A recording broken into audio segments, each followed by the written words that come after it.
Hola, hola, querido amigo, querido hermano, ¿cómo estás? Es realmente muy bueno poder encontrarnos nuevamente en nuestro estudio semanal. Tratamos de obsequiarte un pequeño análisis con respecto a la escuela sabática. Estamos iniciando obviamente la lección número 10 que vamos a estar estudiando en el marco del tema justicia y amor divino.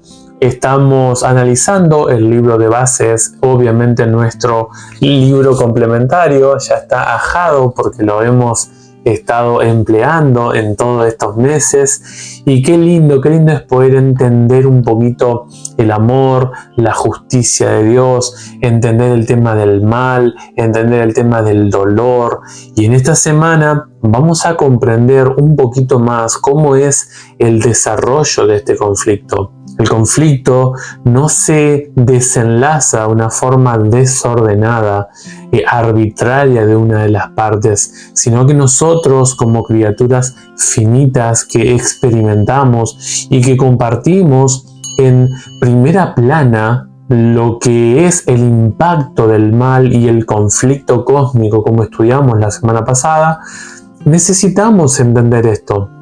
Necesitamos observar cómo es el sistema de el marco legal, el marco de las reglas, el organigrama de cómo se va a desarrollar el conflicto. Hay reglas, hay condiciones en la forma en cómo este conflicto se desarrolla. Y quiero decirte algo y ya oramos e iniciamos.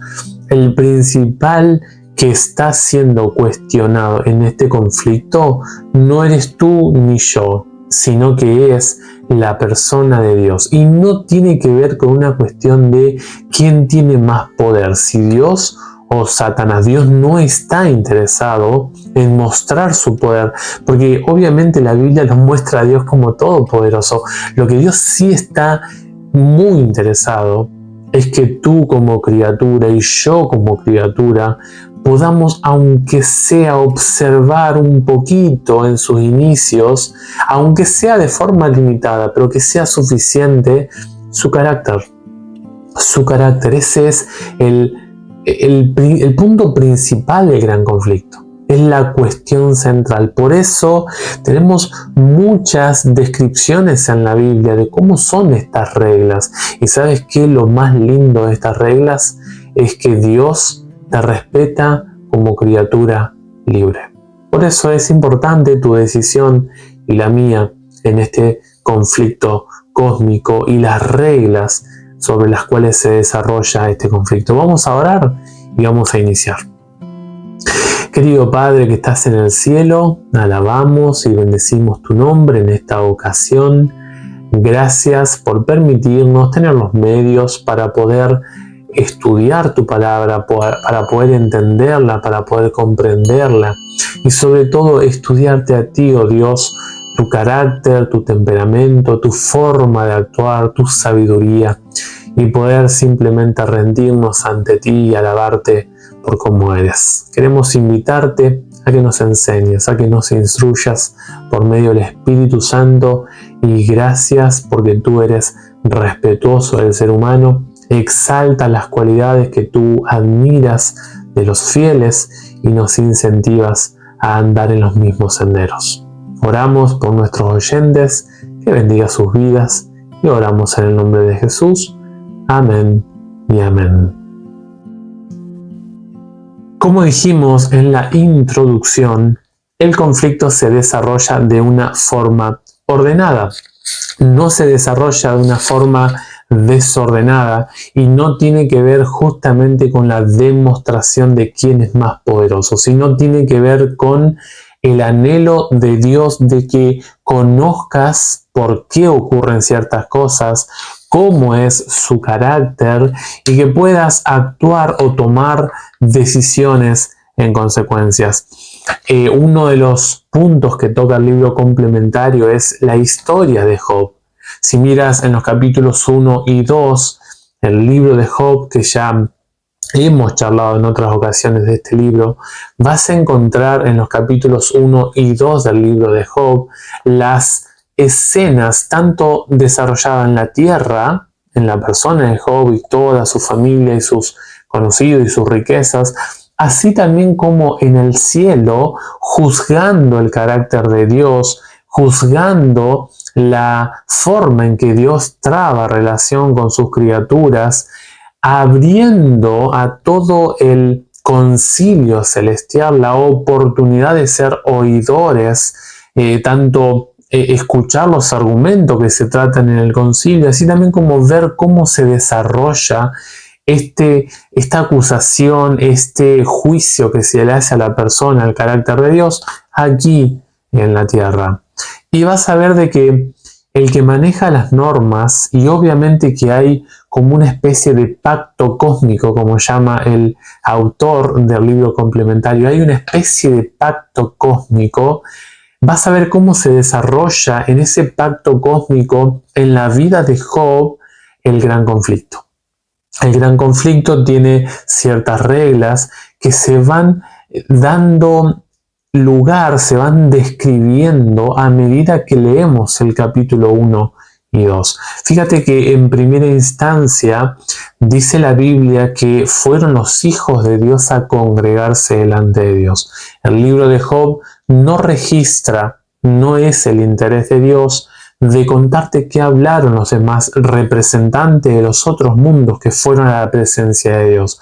Pero sí se nos describe lo que Dios habla con el gobernante de este mundo, como lo llamó Cristo en Juan 12 y también en Juan 14. La inicia la charla el mismo Dios. Dice, por ejemplo, Job 1:8, ¿has visto a mi siervo Job? Oh, no hay otro como él en la tierra, hombre intachable y recto, temeroso de Dios y apartado del mal. Satanás lo que hace es, obviamente, no tenemos información de por qué Dios le lanza esta pregunta, esta frase de que infla el pecho de orgullo a Dios. Pero sí sabemos en el marco general de la Biblia que Dios, como sabe de que el diablo es el acusador de nosotros, de nuestros hermanos, de los hijos de Dios, tanto en Apocalipsis 12 como en Zacarías 3 se ve esta figura de Satanás como el que acusa, como el que hostiga judicialmente a los hijos de Dios aquí en la tierra. Dios le lanza esta pregunta y le dice, mira, tú que eres uno de esos que son los fiscales del mal, como llama John Peckham, ¿no? Tú que eres un fiscal del mal, ¿no se te ocurrió mirar la actitud intachable, la moral perfecta de mi siervo Job que está en la tierra? Y ahora viene el fiscal y obviamente los fiscales son buenos para dar argumento.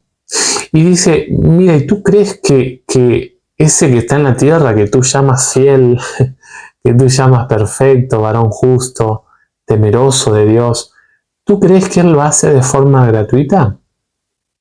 Mira, tú lo proteges, tú has colocado un cerco alrededor de Él y así cualquiera te es fiel. Fíjate que el cuestionante no está en Job, se está colocando en juicio el carácter de Dios. El que está colocado en el asiento de el que está siendo juzgado es Dios. No es Job, ni la criatura humana, ni todo el planeta Tierra. Satanás está cuestionando el carácter de Dios. Por eso ahora Dios le va a dar nos va a dar a nosotros, los lectores, y también a Satanás en esta charla, una descripción de cómo son las reglas del gran conflicto. Fíjate que el proceso judicial Dios los describe de esta forma. En primer lugar, Dios le permite a Satanás actuar en perjuicio de las cosas que Job tiene. O sea, Dios primeramente permite de que Satanás ataque a la vida de Job en lo material. Pero le prohíbe que le toque su vida. Le prohíbe que le toque su salud, su integridad física. Job 1:12. Ahora, en la segunda escena ya de Job 2, ahora Dios permite que Satanás avance un poco más en un aspecto más cercano al dolor y a los sentimientos de Job. Dice en la segunda escena paralela, Dios permite a Satanás afligir directamente a Job, no a las cosas que él tiene, sino su propia persona. Pero lo limita inclusive a Satanás que resguarde su vida. Y esa protección tiene que ver justamente para contrastar la sádica afirmación de Satanás de que, aunque Job no maldijo a Dios tras perder a sus hijos, por ejemplo Job 2:3, lo maldeciría. Es una acusación que se disfruta del dolor ajeno. Mira cómo es el corazón del adversario, ¿no? Dice Job maldeciría a Dios si tú lo hicieras sufrir un poquito físicamente. Job 2:4-6. O sea, si tú realmente atacaras su salud, su cuerpo, su piel, ahí podrías observar realmente si él te va a maldecir o no. Y Satanás, aunque trajo muchas calamidades sobre Job, por ejemplo, la pérdida de su riqueza, la pérdida de sus sirvientes, la pérdida de sus hijos, e inclusive lastimó intensamente al patriarca, Job se negó en cada episodio a maldecir a Dios y persiste en alabar su nombre. Por eso es parte del proceso judicial, y esto es lo que nos describe el libro de Job. El proceso judicial se desarrolla en ciertas normativas en protagonismo a la criatura humana. Hay una cita acá que quiero compartírtela porque es muy interesante acerca de la persona de Job. Dice Job 1 y 2 revelan pues una disputa cósmica entre Dios y Satanás. Aunque los amigos de Job sostienen lo contrario, el texto demuestra que Job no estaba siendo castigado por su maldad, sino puesto como ejemplo de fidelidad en contraste con las falsas acusaciones de Satanás. Job 1:1-8 y también 2:3. Quien pretende quebrantar a Job para demostrar que el juicio de Dios es falso y socavar así su gobierno amoroso. Por lo tanto, si miras la historia de Job, vas a tener luz en este aspecto. En primer lugar, la gente buena también padece cosas malas. En segundo lugar, Satanás es un monstruo y no el Dios de amor que se presenta en el libro de Job. En tercer lugar, Satanás posee el poder de obrar el mal en este mundo porque él es obviamente el gobernante de este mundo temporalmente, gracias a que Jesús ya conquistó esa entrega que hizo al primer Adán, pero Satanás sigue siendo el gobernante en cierto grado de forma temporal en nuestro planeta Tierra. ¿Querés algunos textos más para poder observar cómo se acomodan las reglas de este gran conflicto? Bueno, te doy algunos de los ejemplos. Por ejemplo, hubo una ocasión en Nazaret donde Jesús no pudo hacer milagros. Allí en Marcos capítulo 6, 3 y 5 tenés esta historia. Y fíjate que se nos da la descripción de por qué Jesús no pudo hacer milagros allí.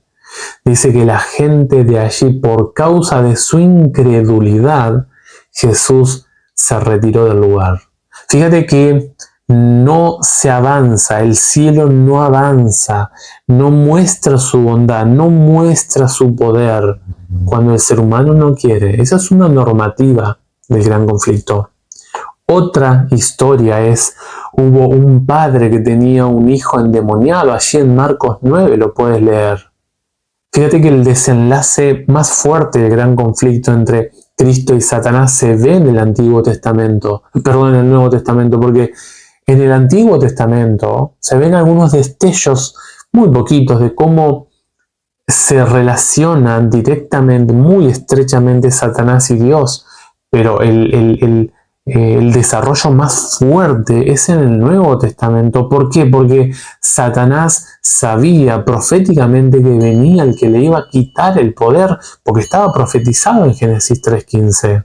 Entonces tenés un cúmulo mucho más amplio, más rico en descripciones de estos eventos que nos cuentan cómo se desarrollan las normas del conflicto, justamente por esta razón.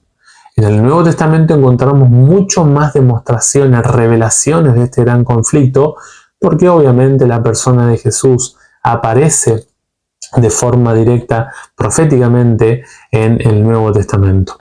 El padre tenía a su hijo, en Marcos 9, poseído de un demonio. O sea, un demonio tenía la vida, dominaba, estaba poseyendo la vida de este joven. Y el padre viene a sus discípulos. Jesús estaba en el monte, en la transfiguración. Jesús no había descendido con Pedro, Santiago y Juan. Y los discípulos estaban peleando ahí abajo de quién era el mayor. Viene este padre y trae a su hijo poseído. Dice la Biblia que los discípulos no pudieron sacar a ese demonio. Jesús dice, mira, hay demonios, hay seres espirituales malignos que solamente obedecen a la orden del que les está diciendo que salgan por oración. Por la oración. O sea, aquí nos enseña que depende también un rol importantísimo del gran conflicto, la oración. El tercer aspecto que nos enseña, por ejemplo, otros textos bíblicos, otros pasajes, es que la conducta humana permite muchas veces que Satanás intervenga, accione o se manifieste de una forma más cercana, más concreta. Por ejemplo, dice el apóstol Pablo a los Efesios, ni den lugar al diablo. O sea, la conducta humana, fíjate que todos, tanto la primera como la tercera, es que el ser humano juega un rol importantísimo en hasta dónde llega el adversario. Por ejemplo, Santiago dice, sométanse pues a Dios, resistan al diablo y él huirá de ustedes. Ahí está cuánto permite el ser humano ingresar al diablo en su vida. Fíjate que cuando Jesús está llegó a Gadara, este es el cuarto ejemplo. Esto es maravilloso porque conocemos en la revelación divina cómo es que el conflicto se desarrolla. En este lugar Jesús se encontró con 2 endemoniados que habían hecho un desastre en la vida de estos seres humanos. Y Jesús empieza a hablar con estos demonios. Y los demonios, que eran una legión, dice la Biblia en Marcos 5, le dicen, ¿qué tienes con nosotros, Hijo de Dios? ¿Has venido a torturarnos antes de tiempo? Fíjate que va a haber un momento en la historia de este gran conflicto donde estos ángeles ya están reservados para el pago final. Fíjate que estos seres le dicen a Jesús, ¿por qué has venido a molestarnos? ¿No tenemos nosotros bajo nuestro líder la conducción, el poder de administrar la vida de los seres humanos que se entregan a nosotros? ¿Qué te metes en nuestras cuestiones? Nosotros sabemos que nos vas a destruir. Somos conscientes de eso. Pero no es el tiempo. No es el tiempo todavía. O sea, hay un tiempo que Satanás y sus súbditos conocen.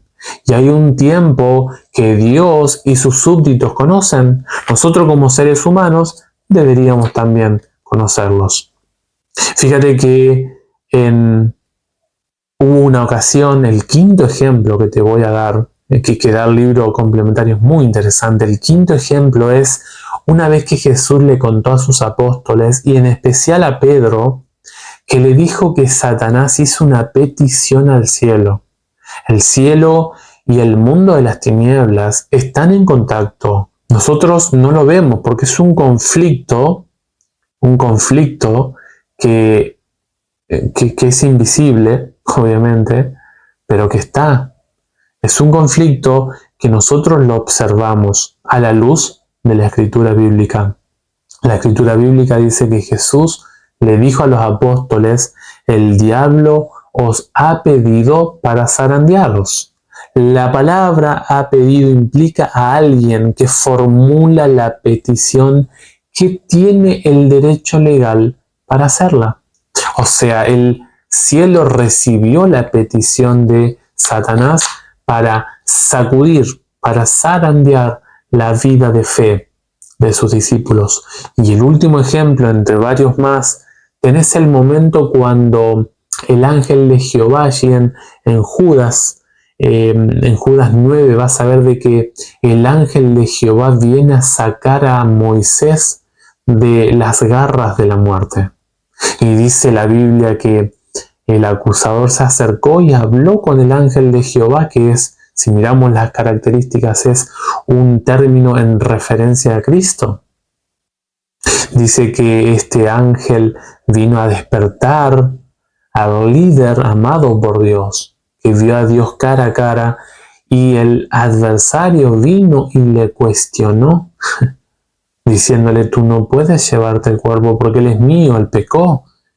Y ni siquiera el ángel de Jehová, el mismo Señor, se atrevió a dar un ultimátum a Satanás. Le dijo: el Jehová, el Señor, te reprenda. O sea, hay un tiempo, hay una forma profética de acomodar las reglas del gran conflicto. Querido amigo, el gran conflicto se está desarrollando a tu alrededor y al mío. El gran conflicto es visible en el grado en que tú observes las descripciones que hace la Biblia del mismo. Por eso es importante que nosotros, como seres que estamos atravesando en primer lugar el gran conflicto, entendamos cómo este conflicto se desarrolla. Dios respeta esas normas. Tú, como humano, ¿quién eres para no respetar y para cuestionar a Dios? Tenemos que respetar cómo judicialmente se desenlaza este gran conflicto. Ojalá que entender estas reglas te haga conocer el carácter de Dios, te haga amar a Dios de todo corazón, y que podamos juntos, como Job lo hizo, alabar y bendecir el nombre de Dios. Que Dios te bendiga ricamente, te mandamos un gran abrazo, que tengas feliz semana, que seas muy feliz, y nos vemos, si el Señor lo permite, en otro videito. Bendiciones. Chau.